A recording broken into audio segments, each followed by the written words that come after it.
Good afternoon. Magandang hapon po sa inyo. Pwede na magtagalog. Medyo nakahinga ako. Baka sabihin, ba't ang bilis nung preaching kaninang umaga? Anyway, hindi ko alam kung naka-record. So, magandang hapon po ulit. Binabati po namin kayo from Antipolo Reformed Baptist Church. Masaya po kami na kasama nyo ngayong Lord's Day para po sa worship at sa usapin ng teaching. Ang topic po natin ngayon is regarding the scripture, kung mapagkakatiwalaan ba natin ang Bible. Is the Bible trustworthy? Is the Bible reliable? Isa ito sa pinaka-foundational na usapin or teaching regarding our faith dahil naniniwala tayo sa sola scriptura, dahil naniniwala tayo that scripture alone has the final authority sufficient sa ating faith. Napaka-foundational na matutunan natin. Etong foundation kung saan nakasandal yung faith natin, is it trustworthy? Dapat ba siyang pagkatiwalaan? So that's our concern. Yan yung sasagutin natin this afternoon. Can we believe and trust the Bible? And the foundational reason, in order to believe the Bible, we need to clarify that it is not through external proofs and evidence. Hindi sa pamamagitan ng mga panlabas na mga evidence, sa pamamagitan ng mga external proof, kung bakit pinaniniwalaan natin ang Scripture. Sa ating Confession of Faith, 1689, chapter 1, paragraph 5, it says here, we may be moved and induced by the testimony of the Church of God to a high and reverent esteem of the Holy Scriptures. So I want you to notice yung language ng mga sumulat ng confession natin.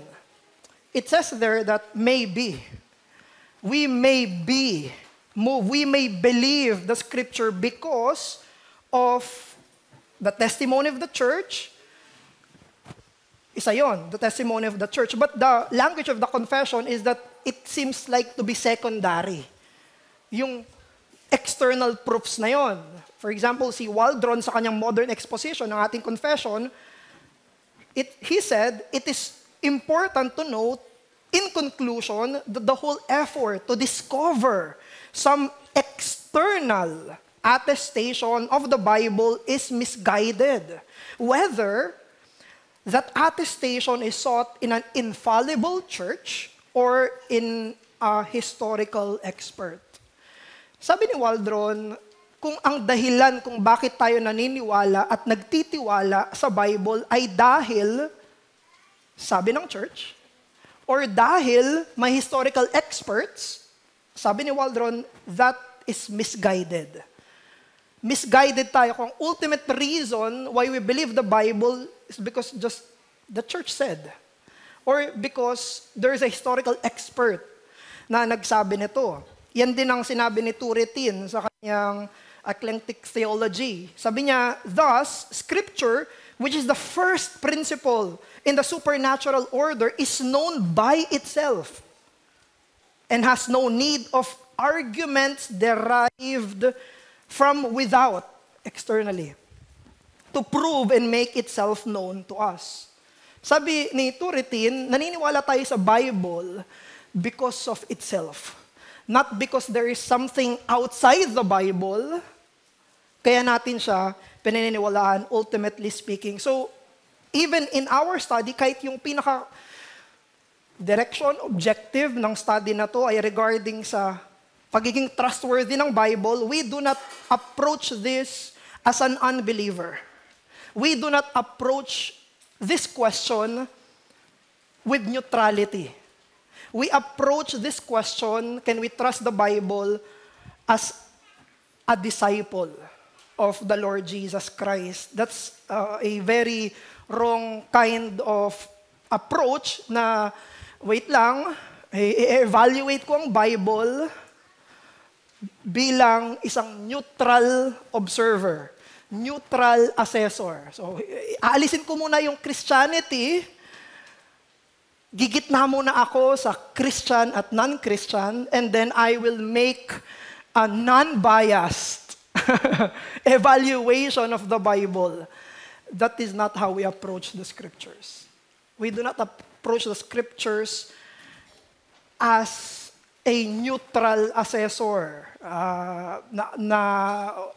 Of course, we do not need to approach the Bible as an enemy, kasi yan yung unang ginamit ni Satan sa unang-unang fall of man. The question of Satan to Eve is, did God really say? To doubt the Word of God.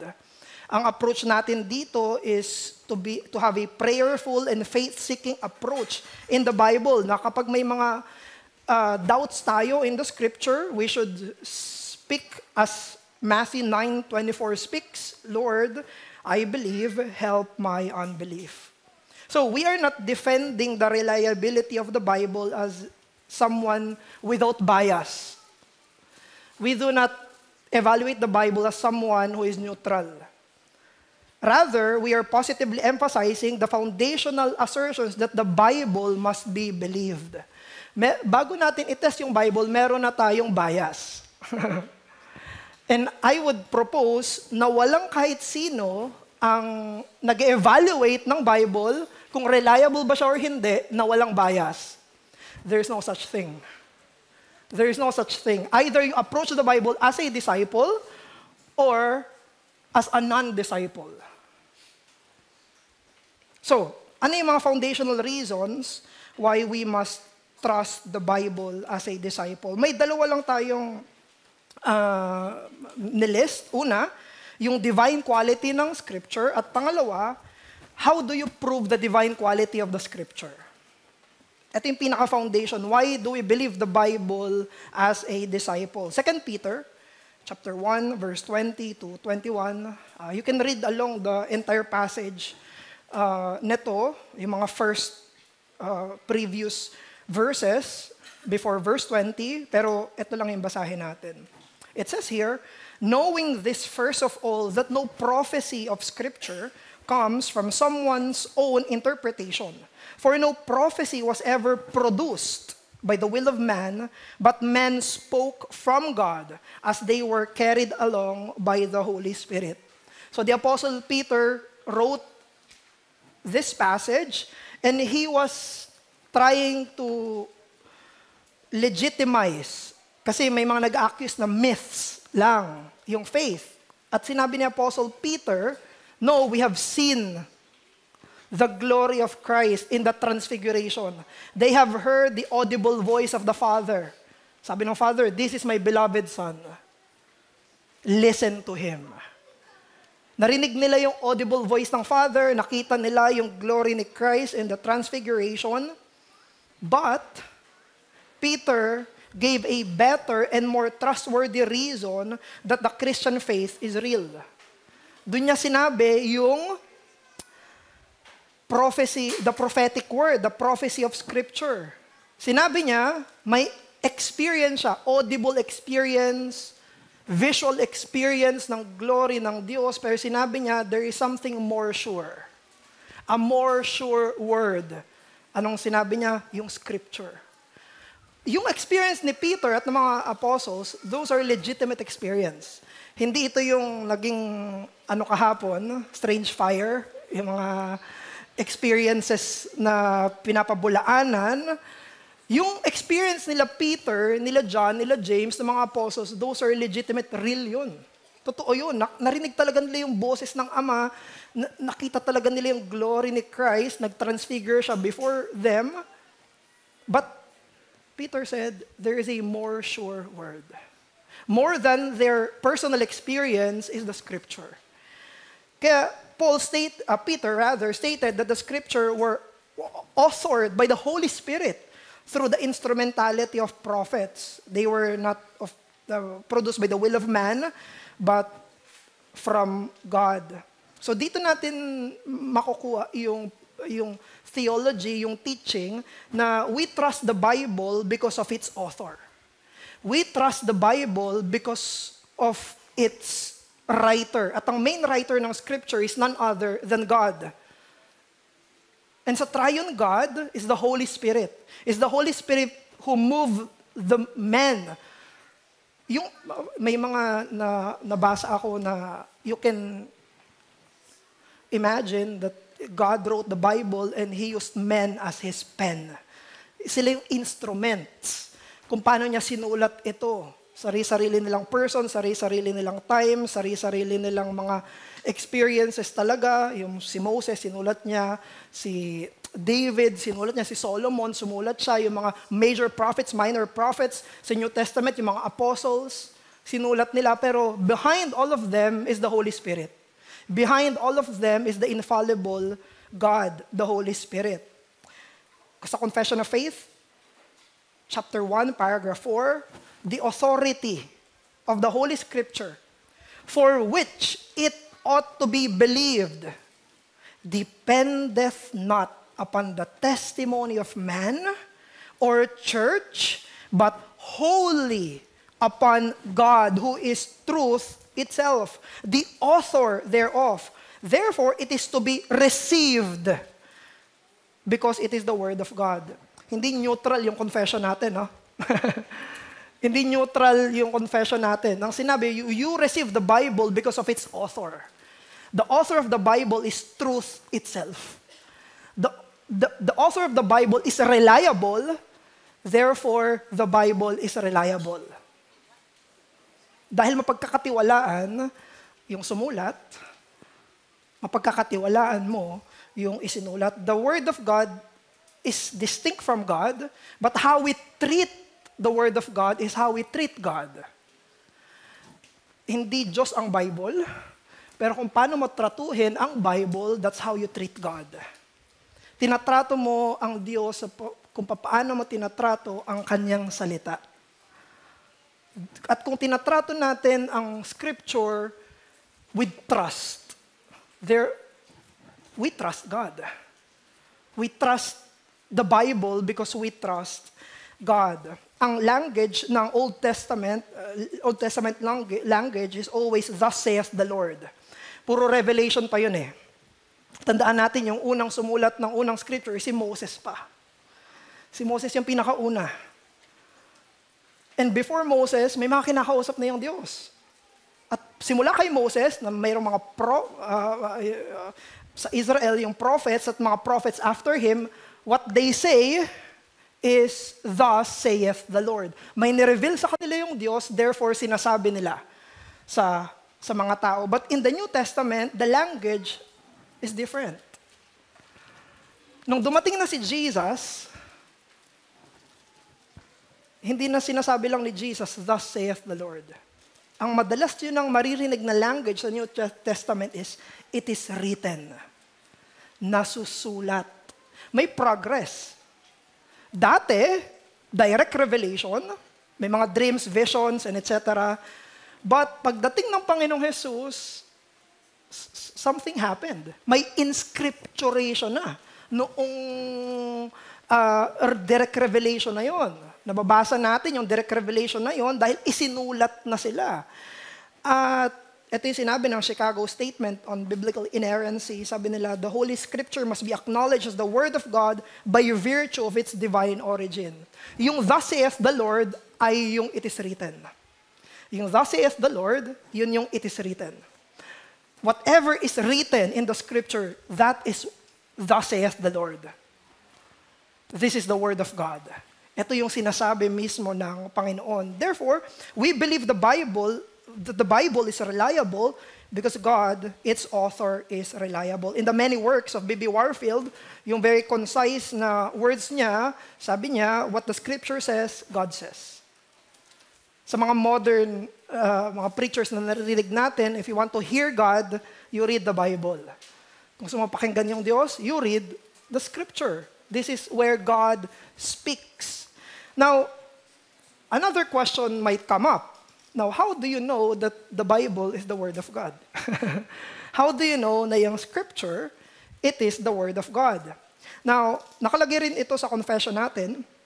At ang ipo-point out natin dito ay yung mga internal proofs kung bakit ang Scripture ay divine in its pag-author nito. may divine quality siya. There are other proofs na makikita natin, historical or external proofs. Kapag pinag-uusapan na ang Scripture ay Word of God, for example, the corporate reception of the church, may ambag yun. Throughout history, ang church ang nagpapatunay, nagsesegunda, kumbaga, na ito ay Word of God. Hindi siya hindi siya walang bearing, may bearing siya. Also, the apostolic origins of the Scripture. Kaya pag tinetest kung what is in the canon and what is not in the canon, ang isang criteria ay yung apostolicity nito. Was it written by an apostle or an apostolic na kasama ng mga apostles? But hindi tayo doon magdedwell tayo doon sa mga internal proofs ng divine quality ng Scripture. Dalawa lang ititignan natin, yung internal excellencies ng Scripture saka yung inward testimony ng Holy Spirit. So regarding the internal excellencies of the Bible, kung hindi ko po nalagay dito, pero kung meron kayong Confession of Faith, sa chapter 1, paragraph 5. Saan na yun? Pwede po nating basahin dito. Ito yung mga list para patunayan na internally, na may internal excellencies yung Bible. Chapter 1, paragraph 5. Ayan. Hayaan niyo pong basahin ko. Section 5. We may be moved and induced by the testimony of the Church of God to an high and reverent esteem of the Holy Scriptures, the heavenliness of the matter, the efficacy of doctrine, the majesty of the style, the consent of all the parts, the scope of the whole, which is to give all glory to God, the full discovery it makes of the only way of man's salvation, and many other incomparable excellencies. Tigil ko na po doon. End quote. Pero dito sa Confession of Faith natin, sinabi, nilista, paano mapapatunayan ang Scripture ay sulat mismo ng Diyos. And what was listed in paragraph 5 of our confession is not an exhaustive list. Kasi sinabi doon, and many other incomparable excellencies. But we can categorize them in 3 parts. Una, the beauty and excellency of Scripture. The Bible is beautiful. The Bible is beautiful and excellent. Pero pag pinag-usapan dito, yung majesty of style, the beauty of the Scripture, ang unang, kahit ako, ang unang basa ko dito ay maganda siya as a literary piece. Kumbaga pag kinompare mo siya sa ibang mga literary piece, walang ikukumpara dito yung ibang mga literature. However, I discovered, sa mga binabasa natin, ang sabi nila, yung majesty of style daw ng Bible ay hindi lang reference sa kanyang rhetorical at literary beauty that would appeal to the modern man. They said that the beauty of Scripture is a spiritual beauty, not just an aesthetic one. Hindi lang siya pang aesthetic na, ang ganda ng Bible, pagkakasulat. May part yun, pero there is spiritual beauty, they said, in the Scripture. Galing ito kay Michael Kruger, sa kanyang book na Canon Revisited. May isang argument siya doon na bakit sumisikat ang isang libro? Ano yung mga factors kung bakit merong mga books na best-selling at merong mga books na hindi napapansin? Ano yung bakit yung iba nare-regard as classics? Hanggang ngayon, binabasa pa rin. Pero yung iba, natatabunan na ng panahon. Kruger said that sometimes it is the book's internal qualities that led to its acceptance. Ito yung conclusion niya, na parang napaka-obvious. Sabi niya, some books are just better than others. Some books last because they are just better.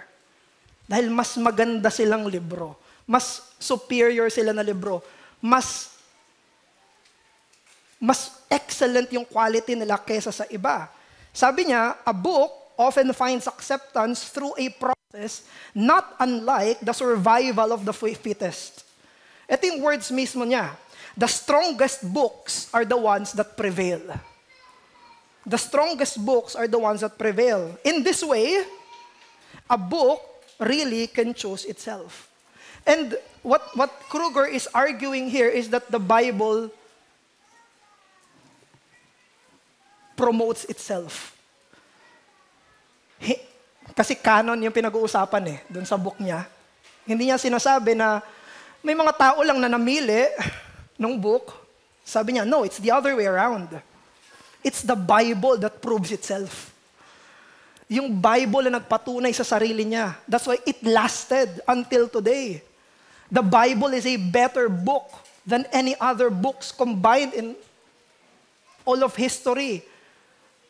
The Bible is the strongest book there is, sabi ni Kruger. Sabi niya, in that way, the Bible chose itself. Siya yung nag-push sa sarili niya. Hindi ito nasa kamay ng ilang mga namili kung sino, alin yung canon, alin yung hindi, alin yung mapagkakatiwalaan kung ano yung hindi, kung hindi yung scripture mismo by God's providential dealings. Another category, paano papatunayan ang Bible ay written by God, yun yung una, beauty and excellency. Another one is yung power and efficacy ng Scripture. Pag sinabing power and efficacy, it's power to change lives. It's a bare minimum. But in other terms, we call the Bible as one of the chief means of grace. Kaparaanan ng biyaya. It's through the Scripture that we are redeemed. It shows us Christ. It's through the Scripture that we are sanctified. It is through the Scriptures that we are assured of our salvation. It is through the Scripture that we persevere. It is through the Scripture that we are corrected, we are comforted, we are instructed, we are edified. Means of grace. Yun yung sinasabi na power and efficacy of Scripture. Hebrews 4 verse 12, regarding sa Word of God. They are the living and active. They are living and active, piercing to the division of soul and spirit, joints and marrow. It is sharp as a two-edged sword that there is an effect. Sabi ng, Isaiah yata yun. Sabi niya, my word will not go back to me empty. Pag narinig mo ang scripture, dalawa lang. Lalambot ka o titigas ka. Dalawa lang. You will be better, nearer to God, or worse. Katulad ni Pharaoh, narinig niya yung word of God, pero he hardened his heart. Sabi ni Spurgeon yata yun, the same sun that hardens, ano yan? The clay. Nakalimutan ko na. Naalala niyo yung ibang yun. Fill in the blanks na lang. Another category is the unity and harmony of Scripture. Yung unity and harmony ng Scripture is regarding the doctrinal unity and redemptive historical unity. When it comes to orthodoxy, we have the Scripture. The most obvious type of unity exhibited in the Scripture is its doctrinal unity. There is no contradiction. Pwedeng may mga seeming contradiction, but if you study it, there are no contradiction in the Scriptures. If you study it carefully. Kapag may mga contradictions kayong nakikita, huwag niyong baliwalain. Pag-aralan niyo. Tignan mo as a disciple. Also, in its redemptive historical, ito yung tinatawag na biblical theology, from start to finish, there's only one message, one theme, one redemption na makikita ka mula simula ng Genesis hanggang sa dulo ng Revelation. It's about the fallen, God created everything, but there was a fall, and upon that fall, God promised a Redeemer, and the Redeemer came, and He ascended, and He will come back. Buong Bible. Fall, creation, fall, redemption, and then consummation. Iisa lang yung message ng buong Scripture. May binabanggit pa dito na sobrang daming sumulat ng Bible sa sobrang haba ng panahon, pero iisa lang yung message niya. At walang contradiction doon. And if we do that, if we try to experiment that, we cannot make the same outcome. May mga nababasa ako na pag tinry daw natin ngayon, na magsulat tayong lahat, sa isang papel, bigyan kayo ng 30 minutes to write something down, pinag-compile lahat yon, magulo. Iba-iba yung kakalabasan. Pero ang scripture ay hindi. For thousands of years, at iba-iba yung author, iba-ibang lifestyle, iba-ibang pinanggalingan, but there is unity. So the overall idea is that the words of the confession, the listed, aforementioned, are arguments whereby it doth abundantly evidence itself to be the Word of God. So yung tatlong yon, the beauty and excellence of Scripture, the power and efficacy of Scripture, and the unity and harmony of the Scripture. But the ultimate reason why you believe the Bible is this one, the internal testimony of the Spirit. The inward testimony of the Spirit. Our confession, again, paragraph 5, said, "Yet notwithstanding our full persuasion and assurance of the infallible truth and divine authority thereof is from the inward work of the Holy Spirit, bearing witness by and with the Word in our hearts." Ang pinaka-reason daw kung bakit naniniwala ang isang Kristiyano sa Scripture is because of the Holy Spirit. The Holy Spirit's testimony in our hearts. Sa 1 Corinthians chapter 2, verses 12 and 14, we are familiar with this passage na tinuturo na yung mga unbeliever, they do not receive the Spirit. Quote, "Now we have received not the spirit of the world, but the Spirit who is from God, that we might understand the things freely given us by God. The natural person does not accept the things of the Spirit of God, for they are folly to him, and he is not able to understand them because they are spiritually discerned." So, ang pinag-uusapan dito ay yung writings ng apostles. Yung writings ng apostles ay hindi katanggap-tanggap sa unbelievers. Of course, we know it's God who's formal representative ni Jesus, yung apostles. What they wrote are truth. Lalo na yung nakasulat. Sinulat mismo nila. But behind that is God. The written words of the apostles are the words of God, and those who do not have the Spirit will deny the revelation of the apostles. Kaya mabigat yung claim ng apostleship. Hindi sino-sino na lang pwede mag-claim ng office, ng pagiging apostle. Yun din yung pinag-usapan. Wala ako dun kahapon sa Strange Fire, pero yun yung topic nila. Isa sa mga topic nila, yung pagiging apostle. It's a different office. It's a different category. Yung pagiging apostle, what they write ay yung formal teaching, infallible teaching ng Scripture. Kaya may mababasa kayo, for example, sa Corinthians, sabi ni Paul, "Whoever does not receive these words,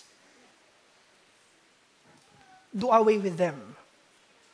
Si John, I think 3 John yon, sa 3 John 1, Diotrephes ba yun? Maging mga apostles, dine-deny. Sabi ni John, hayaan mo, pagdating ko dyan. Pagdating ko dyan. Kasi, yung words ng apostle ay hindi ito mababaw. This is not on par with an ordinary Christian. The words of the apostles, they are the representative of Jesus. Therefore, their words are something else. They are to be received as they would receive the prophets. In the Old Covenant, in the Old Testament, prophets. In the New Testament, we have the apostles. Kaya sinabi, that's the foundation of the church. Diba? The foundation of the church is the prophets and the apostles. Combined together, we have the Scripture. The Old Testament and the New Testament. So only those who have the Spirit of God can understand and fully accept the Bible as the Word of God. how do we define yung internal testimony ng Spirit? Paano natin ma-define yon? Ano ba tong internal testimony ng Spirit? Ano ba to? Mystical ba to? Anong itsura nito? So we define the internal testimony of the Spirit is like this. In order for believers to rightly recognize the trustworthiness of the Bible, the Holy Spirit works to overcome the noetic effects of sin, produces belief that this is the book of God. Now, when we evaluate the Word of God, we evaluate the Word of God as sinners. Kaya walang, as we have mentioned earlier, no one can evaluate the Scripture without bias. Either you will evaluate it sinfully or you will evaluate it believingly as a disciple. Yun yung tinatawag na noetic effect of sin. Yung tinatawag natin na total depravity, remember? Ang ibig sabihin ng total depravity is that sin affected all of us, all of our humanity. At part ng ating humanity is our mind. When we think sinfully. Apart from God. Malayo sa Diyos, walang kinalaman sa Diyos, walang guidance ng Diyos, walang pakialam sa Diyos. That's sin, di ba?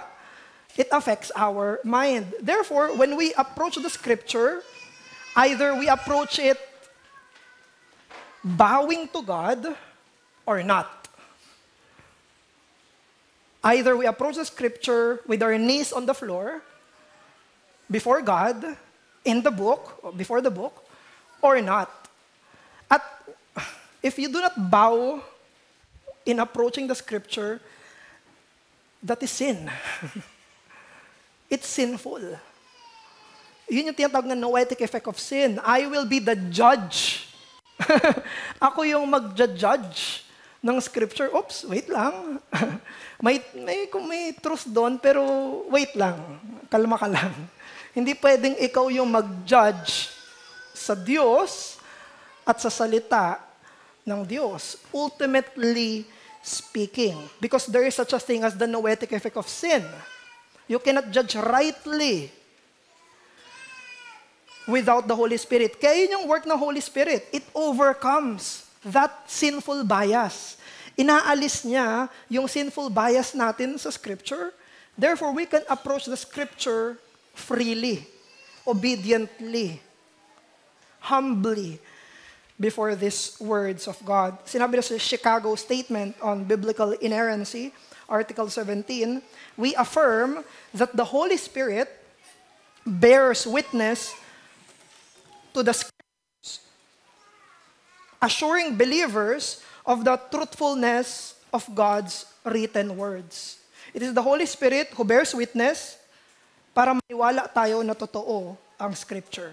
Another quote, medyo mahaba po siya, so bear with me, from J.I. Packer sa Concise Theology. May hindi pa ako sinama dito eh. Kinompare niya pa yung work ng Spirit para i-direct tayo ng tama kay Christ. Pero dito, sinasabi niya na yung work din ng Holy Spirit ay dinadirect tayo sa truthfulness. Sa incarnate word at sa inscripturated word. Both. Pero hindi ko na sinama dito. Hindi na kasya. Pero basahin natin to. Quote, thus, God authenticates Holy Scripture to us as His Word, not by some mystical experience or secret information, privately whispered into some inner ear. Not by human argument alone, strong as this may be, nor by the church's testimony alone, impressive as this when one looks back over 2,000 years. God does it rather by means of the searching light and transforming power, whereby Scripture evidences itself to be divine. The impact of this light and power is itself the Spirit's witness. By, kinukote na dito ni Packer yung confession, either Westminster or 1689, by and with the Word in our heart. Argument, testimony from others, and our own particular experiences may prepare us to receive this witness, but the imparting of it, like the imparting of faith in Christ's divine saviorhood, is the prerogative of the sovereign Holy Spirit alone. That can help yung iba-ibang mga reasons na nagpo-prove na reliable ang Scripture. But at the end of the day, the one who prepares and the one who opens our eyes is the Holy Spirit. The sovereignty of the Holy Spirit that removes the noetic effect of sin and opens our eyes. Tuloy pa natin. Sabi niya, the illumination of the Spirit, witnessing to the divinity of the Bible, is universal Christian experience and has been so from the beginning. Though many Christians have not known how to verbalize it or to handle the Bible in a manner consistent with it. End quote. Sinabi ni Packer, universal to. Pag may nakita ang Christian, sigurado naniniwala yun sa Bible. Wala pang sabihin nyo iba, sigurado na naniniwala na yun sa Scripture. Hindi niya pa napag-aaralan yung mga evidence, yung mga archaeological evidences. Hindi niya pa napag-aaralan yun, pero may matinding paniniwala na siya na ito ay salita ng Diyos. Hindi pa sinasabi ng church that may contribute, pero he believes it because of the work, illuminating work of the Holy Spirit. Now, clarify natin. What is the testimonium spiritus sancti, yung testimony of the Spirit? According to Paul Shirley, clarify lang natin, this inner testimony is not a feeling. So, hindi lang ito feeling na feeling ko word of God to. Hindi lang ganun, hindi ito mood, hindi ito passing by na emotion. This is not a new revelation.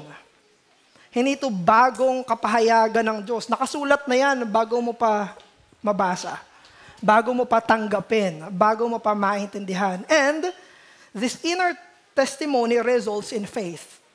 In short, you believe what is written, what is already there. Ang ginagamit na illustration palagi ay yung opening ng eyes. I was once blind, but now I see. You see Christ as the Savior of your sins, and you see the Word of God, the Scripture as the Word of God. Ito talaga ang salita ng aking Panginoon. So the challenge for us is to have a high view of the work of the Holy Spirit. The Holy Spirit authored the 66 books. He authored the entire book of the Bible. And He also authenticates it. Kaya may tinatawag tayong self-authenticating nature ng Scripture. The Bible proves the Bible. Kung meron kang ginagamit na ibang measurement, measuring rod, measuring stick, para mapatunayan ang Bible, it defeats the purpose. Kasi ang highest authority ay Bible. Now, when you measure the Bible by some external measurement, you're saying that that measurement is a higher authority doon sa Scripture. Kaya yung mga lahat ng externals, those are helpful, but they are not the final thing that authenticates the Bible. The Bible authenticates itself. The Bible proves itself. There is no authority higher than the Word of God. The Word of God proves the Word of God. Si Spurgeon yata yung, kasi kadalasan sa apologetics ginagamit yon, no? Sasabihin ng mga atheists or mga against, patunayan mo sa akin ang Bible nang hindi mo ginagamit yung Bible. Hindi ko alam kung si Spurgeon nagsabi no, iba. Sabi niya, gamitin mo yung Bible. Bigla kang magko-quote ka pa rin ng verse. Because you cannot stoop down. You cannot prove the authority of the Bible na ibababa mo siya sa authority ng iba. You can only attest Scripture by itself. Therefore, kapag binuksan ng Holy Spirit yung mga mata natin, nakikita natin, this is the Word of God. You believe it. Your eyes were opened to the truth. na ito talaga ang salita ng Panginoon. So, have a high view of the work of the Holy Spirit, authoring and authenticating the Bible. Isa to sa pinakagusto ko, dun sa book ni Michael Kruger, sa Canon Revisited. Sabi niya, why do you believe this canon? Kinote niya yung John 10:27. My sheep hear my voice. I know them and they follow me. Wow. Ba't ka naniniwala sa scripture? Because you hear the voice of your shepherd and you follow him. That's the work of the Holy Spirit in the scripture. So, catechetical summary lang ito ng mga pinag-usapan natin in a question and answer form. So, question number 1, why should you trust the Bible? Answer, because God wrote the Bible. Question number 2, how do you surely know that God wrote the Bible? Answer, because of its internal perfections, and most especially, because of the Holy Spirit convincing the heart and mind to believe that the Bible is the Word of God. So, nagtagalog na ako, pero 40 minutes pa rin. Pero anyway, any question po? Or any comment? Sige po. Ako po mamimili. Ano question? Okay po. Okay. Hello, ikaw. hello. Mic test.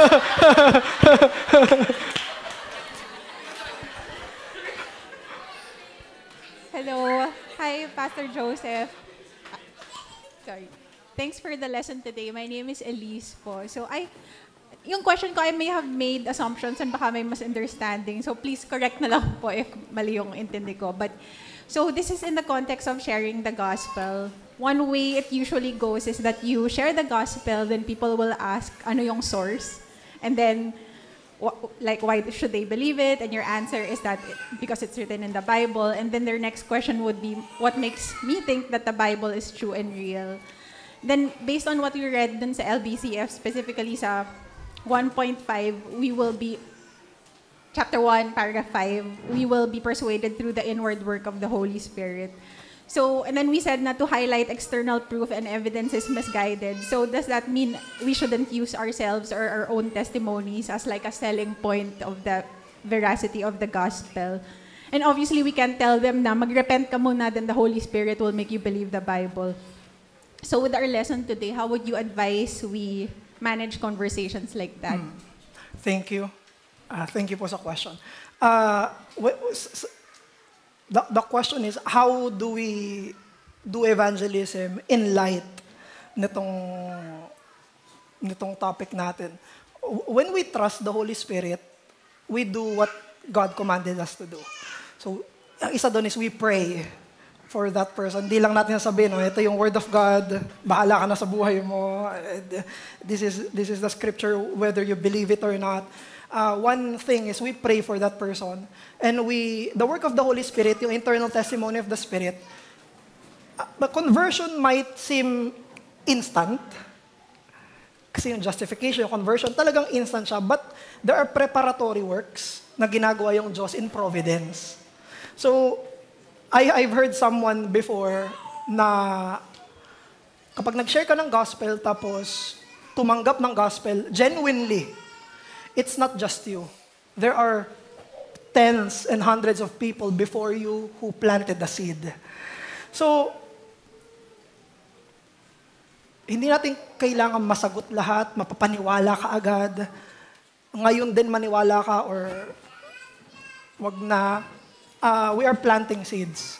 And the Holy Spirit will work in those planted seed in His due time by the diligence and prayerfulness ng mga nag-share ng gospel. So, it's not just a one-time event na mangyayari. And it's not just us many times. He uses different people for one person para sa kanilang conversion. So, in light of this, it's still true. They will only believe the scripture because of the Holy Spirit in them. But those other things, Lalo na kung personal nakakilala, hindi naman kausap mo ay false teacher na naniniwala, nasa public arena kayo, it's hindi masama na magbigay ng mga proofs. Yung sa church, yung kanyang apostolicity, hindi siya masamang pag-usapan. Actually, sa pamamagitan ng mga normal conversations na yon, hindi natin sila pinipersuade natin sila. And God might use those, saan na binanggit yun? Ginagamit ng Panginoon yon bilang preparation doon sa pag-work niya internally, doon sa taong iyon. So, you mentioned po, parang make the distinction between using them as proof and using them to persuade. And using them to persuade is okay lang. In normal conversations, Yeah. hindi na natin nadidistinguish yun eh. Okay lang kahit nasabihin natin yun. But we know that when they get persuaded, when they become a Christian, hindi lang ma-persuade dito, hindi naging Christian talaga. Oops, that's the Spirit. It's the work of the Spirit. Kasi mahirap na na-persuade lang sila na yung Bible ay Word of God, pero hindi pa rin sila Christian. Thank you. Sorry.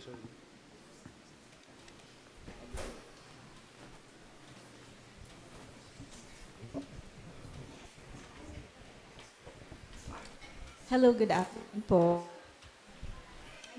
My name is Divine, and medyo late po ako, but if I understand it correctly, perhaps another effect of the noetic, or another noetic effect of sin ay yung pagkakaroon ng different interpretations of the Bible. So, related to that, I would just like to hear your thoughts about what attitude should we have as believers towards other believers? A different view of certain parts of Scripture. Thank you. Ang hirap nun, ha? But, ang disposition towards other, for example, may mga charismatic, mga Christians. May mga, I came from a Bible Baptist background. May mga Bible back. Meron naman within the Reformed community, may iba pa rin.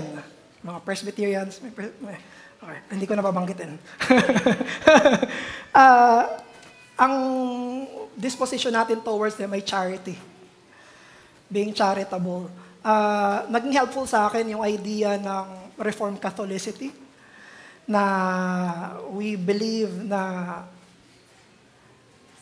we are all Christians. We believe the same basic truths about the Scripture, about the Trinity, about the Gospel. And it's okay to disagree, but we should be charitable doon sa ibang mga believers. And we cannot be arrogant or boastful. Mas illuminated kami sa inyo. Kasi sinabi sa Corinthians, what do you have that you have not received? So even if we believe that we know the Bible better than others, it's still of grace. Therefore, our disposition towards them should be charity. While not saying na hindi pwedeng magkaroon ng fruitful discussion. Okay lang. Pag-usapan yung difference, okay lang. Pag-usapan nyo, there should be charity and graciousness.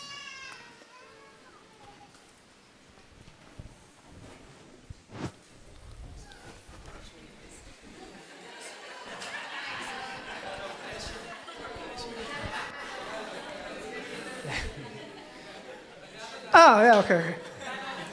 Hello po.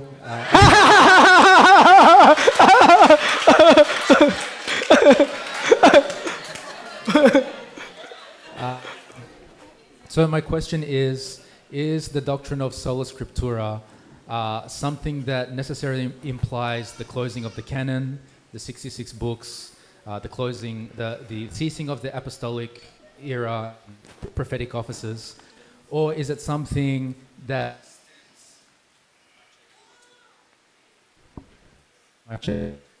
Mic check. Or is it something that goes beyond the Reformation era? Mic check. Beyond the closing of the canon, is it something that Timothy himself could have attested to with the Old Testament, Scriptura? So I guess my question is, does Sola Scriptura go beyond inscripturation itself, and does it speak to the authority of God's word, whether in Scripture or not, or is it something that only is in respect to what has historically has happened with the closing of the canon? If that question makes sense. I got some of it. Only some of it. But you may give me some follow-up questions. Okay. Hold this for me. They'll answer it and then Okay. Okay. How can I say this? A part of believing Sola Scriptura is believing the authority of the Scriptures, because we believe in the sufficiency of the Scriptures, and if it is sufficient, we believe in the closed canon. So I guess, put simply, when did the doctrine of Sola Scriptura begin? Because it would have had to been after the ceasing of the canon, after the closing of the canon, after the ceasing of the prophetic offices and apostolic offices. Okay, thank you. In the discussion of the canon, there are many, many different factors to consider, but one of the helpful remarks by Kruger is that it did not start at the closing of the canon. He argued that there is no such thing as closing of the canon, per se. What he is arguing is that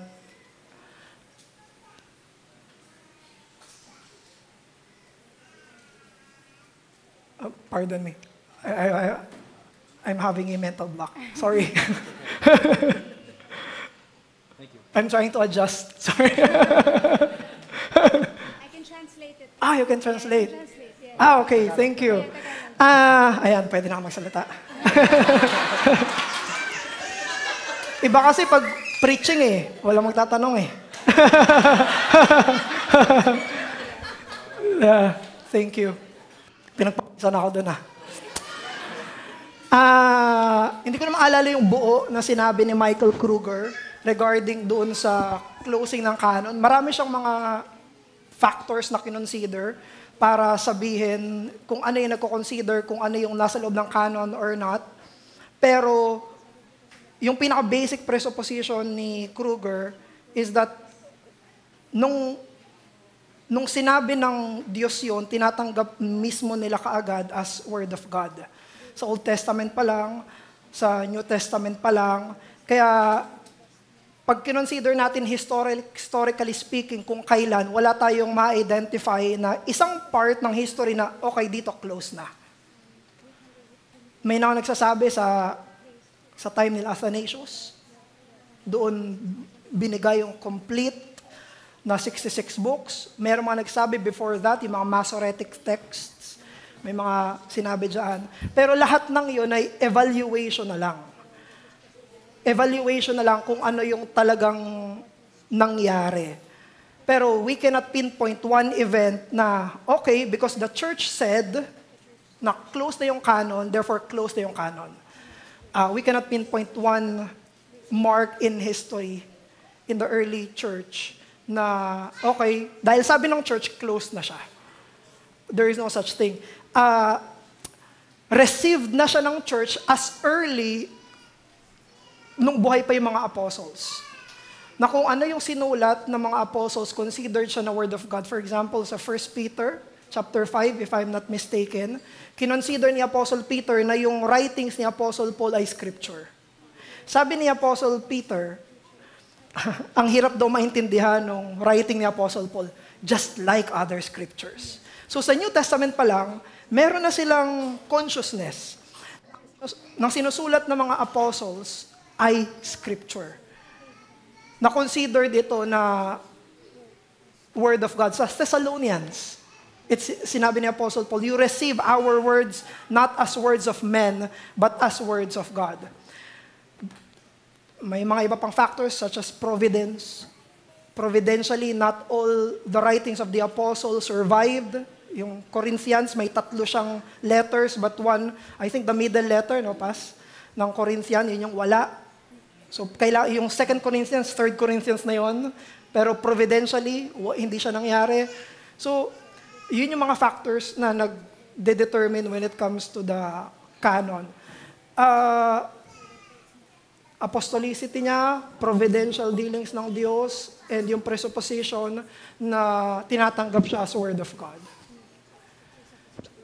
Those are believed in Sola Scriptura. But of course, we do not have the same depth of understanding when we say Sola Scriptura. But the gist of it is there. When we become a Christian, when we become a follower of the Lord Jesus Christ, the work of the Holy Spirit works in our hearts to believe the basics. And then, the other studies regarding its depth follows. I don't know if that helps. It was helpful. I still need to think about it more myself. So I think it's just saying, if I'm correct, what you're saying is there's a distinction between sola scriptura in essence, which is all throughout redemptive history, and sola scriptura in history, where you slowly receive it as revelation is revealed. There are many factors to consider. Okay. Okay. Thank you. History, personally, objectively. Okay. Thank you, Paul. I hope that helps. Yes. Thank you. Pinagpawisan ako eh.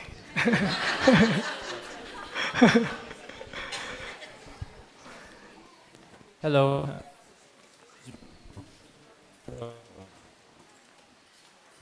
Check. Hello, I'm John. I wanted to English po, if that's okay. Check. Hello. Don't. Okay. In Psalm 119. Okay. In Psalm 119, verse 89, it says, "Forever, O Lord, your word is firmly fixed in the heavens." Does that mean that the entire Bible, all 66 books, was written and was fixed even before the creation of time, space, and matter? That the word of God was written in completion, technically speaking, even before they were written through the instruments of humans, instruments of God, which were the apostles, the prophets. Mm-hmm. You understand Filipino, right? Okay.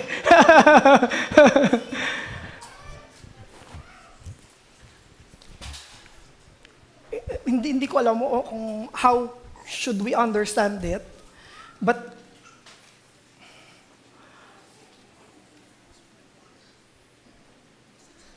there is a difference between God knowing Himself and God letting us know who He is.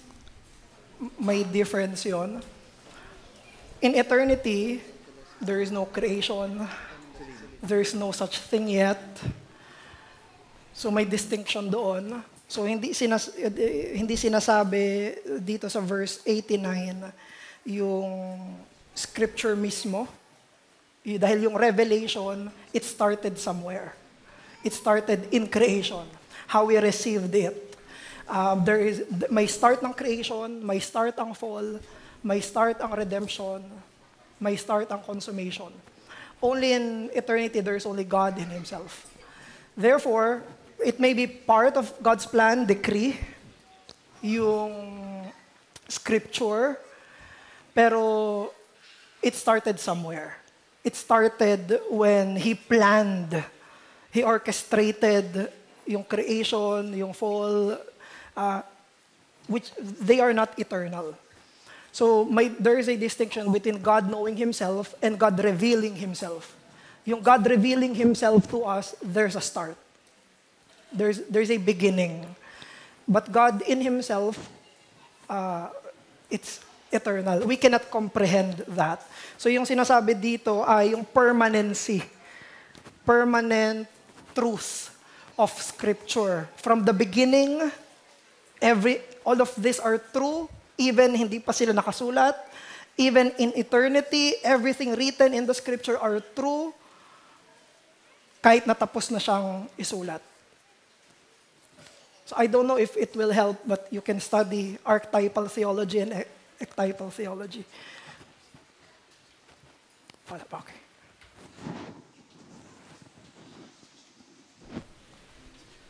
Hi, my name. So my question po is probably regarding from more of experience. But my question is how would you do that? How would you do it po pag kayo nasa position ko? So I had an experience before when I was in Middle East na may kausap po akong Muslim scholar / teacher / imam. So we had a very long discussion kasi office mate ko siya about scripture. So the challenge here is he believes the gospel part pero he denies the Pauline letters. So sasabihin niya, okay, I am agree with Matthew, Mark, Luke, John, pero I don't think the letter of Paul's are divine. I think they are flawed. They are heresy. Yun yung sinasabi niya. So my challenge for me is either to go prove that Pauline letters are divine or focus dun sa gospel and keep sharing him na this gospel affirms the letter of Paul. So medyo nahirapan lang ako kasi parang sobrang broad in a way. So paano nyo po kaya para sisimulan and siguro ipoprogress yung ganong proving of the trustworthiness ng scripture as a whole, not part lang. Thank you po. Naniniwala po ba siya sa four gospel narratives lang or he believes the other non-Pauline? For example, Peter's letter and... Basically, he believes about as the prophet, good teacher ng mga part ng Bible. Apo. So, gospel siya or Peter, Romans, basta may part na they will say, Jesus is a good teacher, is a good man, he accepts that. Pero pag dumating na sa law, na Jesus fulfilled the law, or Jesus parang the grace, di-deny na nila. So, yung mga ganong part ng script. Very difficult po yun, kuya. So, hindi lang ito naniniwala, hindi ito usapin ang naniniwala siya dun sa Gospels. Kasi kahit sa Gospels, hindi siya paniniwalaan kung ganun po yung case. So, yun po yung mahirap kasi I thought si Paul lang ang may problem siya. Kasi we can go to Peter who vouches for Paul na siya ay apostle. Pero kung ganyan po, he has a problem with the entire Bible na the whole scripture, even Jesus, kasi yung sinabi niyo po na finulfill niya yung law. Sa John chapter 3 yun sa baptism niya kay John. So, he will have a problem with that. So, kung ako po yung nasa posisyon, mahirap po yun. It's not an easy task, but prayer and persuasion and persuasion and persuasion. Hindi siya isang event lang na mapapanood ko sa'yo si James White, naniniwala ka na. So I think it takes patience and prayer. Tapos invite sa church. Yeah. UAE po kasi ito So sobra limited yung church and then Muslim nga po siya. Okay, so very hard. So ang ginawa ko lang po, I ended up sharing links. Yes. Tapos sabi ko sa kanya na I have this Bible, iwan ko sa'yo. Yes. Study it together with your Quran. And then it's up to you to see who Jesus is. Sabi ko ganun. But believe me, Jesus is your Savior, sabi ko sa kanya. Di naman siya nagalit. Buhay pa naman po ako.